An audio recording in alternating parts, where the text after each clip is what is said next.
right after the head of school announces that graduation is over and they proceed out with the bagpipes, there's like this fortress of kids that make this huge circle and they're sobbing like I've never seen it before. And the adults try to get in there and they can't. And I don't know, that just reminds me every year at the end of the year what a special place this is. I started in junior boarding school here at Indian Mountain about 20 years ago as a young teacher right out of college, coaching, running the dorm, teaching 4 sections of English, really learning everything I could about boarding school and really sort of falling in love with working in this type of environment with middle school kids. I moved away to start a family and worked at some other schools, 4 total, including Indian Mountain, and about 6 or 7 years ago came back to Indian Mountain School because this is the school that I really wanted to raise my family in, and I'm doing that. I have 3 of my own children, 3 daughters in the 5th, 2nd, and 1st grade here at Indian Mountain. And my wife is right around the corner. She is the chief of staff to the head of school at Hotchkiss. So we are all in on boarding, and it's a wonderful way of life and a wonderful place to raise our kids. So that's why I'm here. First and foremost, if at all possible, you need to come here and you need to spend some time on campus. You need to come for an admissions visit. It's about 2 hours. It can be longer if you'd like. You're going to go out on tour with some students and really get their perspective, hear from them what their experience, see where you'd be living and work and studying and playing. Maybe take a ride up the mountain with me if we have time. I have a gator. We can go all the way to the top and spend some time with one of the admissions officers in an interview. And then if you'd like, jump into class, have lunch. But that's really important. Now, understand, please, and this is really important what I'm about to say, coming to campus does not give you a competitive advantage in the admissions process. We understand that coming from the other side of the world, places like Singapore, Dubai, Beijing, Shanghai, Bangkok, it might be hard to get here. You can certainly do a Zoom interview. Sometimes kids that are accepted and enroll at Indian Mountain are not seeing the school until they set foot here in September. And that's okay. If that works for you all, we respect that. So again, there's not a competitive advantage to visit. It's really more for you as the family to see it. Speaking of advantages, this is an extremely competitive process for international students. Your families know that. And so what I'm looking for as a director of admissions is a hook. Well, most of our students from competitive international markets are going to be top scholars. They're going to be top musicians. They might even be top athletics. They're going to have a lot to offer on paper. And that's great. And that's what's going to get them into the discussion when it comes to the admissions committee deciding who they're going to accept. But I think it's the hook. They need to differentiate themselves. Okay, so you need to imagine that you're in a pile of 15 kids that are all great musicians, that are all great athletes, that are all great scholars, that are all great students. What is going to distinguish you from those 15 kids? Because we can only take 5. And it's things that offhand, it's the willingness to take a risk. You've either talked about that or you've written about that. I am not afraid to fail. I know failing is in a lot of cultures a scary word. I'm not afraid to try new things. I do things that aren't maybe like the rest. I play the drums or I make movies but again, you have to have that in addition to all the great academics, not in place of. So I think that hook. And then like a family will be able to sense if this is a good fit right when they step on campus or right after their interview, so will we. Hey, that's a kid we want here. And I think the interview is real important. That's where we glean a lot of that. A bit back to my story, what drew me back here was the idea that I had found in my own way, like another home, another family as a young kid, right out of college. The school took a risk on me. I had no teaching experience. I had no boarding school experience. I had summer camp experience, and often that translates. But I guess my overarching fondest memory personally is Indian Mountain taking a risk on me like we do a lot of our kids. And here I am talking to you however many years later as the director of admissions. I think some of highlights, we just had one last week, Mountain Day for the kids. It's a surprise. We announce it in a fun way every year, and we cancel classes, and that 650 acres that I talked about, we spend the whole day having fun, playing games, getting to know each other, being competitive. And then I think that just the relationships that I've had professionally and personally, and the kids, I think my fondest memory is at graduation, and it's somewhat emotional. It's maybe somewhat cliche, but I call it the sea of tears.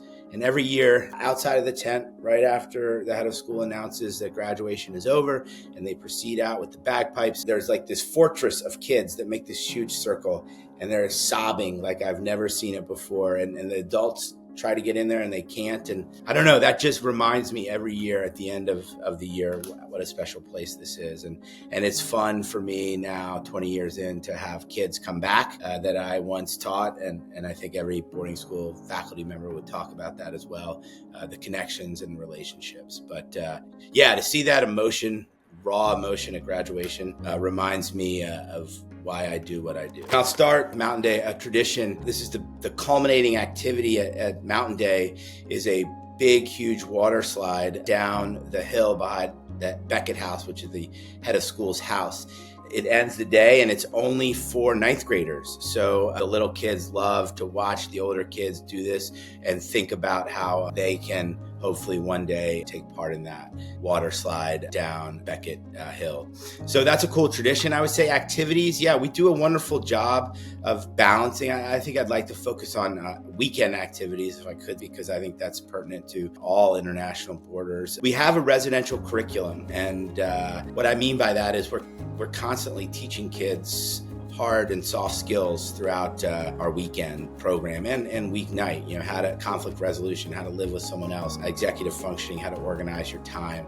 But also we have a lot of fun. So kids will sign up for activities on a Tuesday night in their dorm meeting, and weekends are really broken into three parts: trips off campus, fun activities on campus, and then some downtime. So you might sign up for a Saturday, Sunday afternoon to go to the mall, to the movies, to the water park, skiing, and that can be done with any number of folks across grades, across dorms. Friday night, you might do just a dorm activity, cooking out at a faculty house or going out to dinner. And then we just had this past weekend a fun tradition every fall. We have an outdoor movie night on our turf field with food trucks and candy and popcorn, and the kids all bring blankets and pillows, and it's open to the entire community because, as you know, with 115 boarders, we have about 135 day students on our upper campus. I would love to tell you a little bit about the relationship between our international students and our domestic students that sort of bleeds into the weekend. This weekend is Parents' Weekend, so everybody's family is coming from near and far, but places like Singapore and Dubai and Bangkok, where we have students, and Shanghai, Beijing, that's a long way to come for just a long weekend. And with Zoom, we can do a lot of the conferences over the internet, but some of those parents will come, but not all. So what that means is the campus is closed on Monday and Tuesday, and a lot of our international students will spend the long weekend in the homes of our local domestic kids, which is really fun. Either boarders down in New York City or Fairfield County, other boarders that live in Boston or closer by, but also all the day students in the neighborhood. That's the really unique value proposition about a school like this, where we have about 50-50 boarding to day students in the 7th, 8th, and 9th, a little more day in the 5th and 6th. But that allows these boarders to really develop wonderful local relationships. I can tell you, as a parent who lives locally and 3 kids in this school, the fact that they get to go to school with kids from 21 different countries is just amazing. And I think that these kids then get to benefit from being invited into the homes of local families. And these relationships last a lifetime. I just went down to Mexico, like I do every year, back in January, not just a while ago. And one of my old students was coming up here to a wedding. One of his friends that he lived on the dorm with in 7th grade that lived in the neighborhood. So it's really cool. I think that certainly the belonging for our international boarders is felt as they're welcomed into the homes of families. But I think beyond that, this is sort of the boarding school belt, if you will. Within a 50-mile radius of us are probably 75 schools. But just in our neighborhood are 4 secondary schools that a lot of our kids will matriculate to, and a lot of the faculty of those schools send their children here through pre-K to 8th.